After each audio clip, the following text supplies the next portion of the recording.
పోసన్పల్లి విషయానికి వచ్చేసేస్తే నాకు జ్ఞాపకం ఉంది. డ్వాక్రా మహిళలకు జరిగినటువంటి అన్యాయం ఖచ్చితంగా అతి త్వరలో ఆ కేసును ఛేదించి దాన్ని పూర్తిగా నేను డ్వాక్రా మహిళలకు న్యాయం జరిగేలాగా చేస్తానని చెప్పి మనం చేస్తూ ఉన్నా. ఇన్వెస్టిగేషన్ అవుతా ఉన్నది. ఈ త్వరలోనే రిపోర్ట్ సబ్మిట్ చేసి ఆ ఫైల్ని ప్రూవ్ చేసేటట్టుగా నేను పూర్తిగా దృష్టి పెడతానని చెప్పి మనం చేస్తూ ఉన్నా.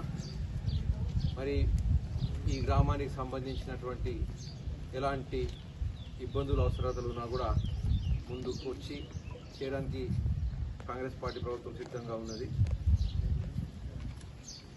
మరి నూతనంగా ఏర్పడినటువంటి పంచాయత్ అంటే ప్యానల్ సర్పంచ్ కానీ సభ్యులు కానీ శ్రద్ధతో మౌలికమైనటువంటి సదుపాయాల విషయంలో ఎలాంటి కాంప్రమైజ్ కాకుండా గ్రామ అభివృద్ధికి మీరందరూ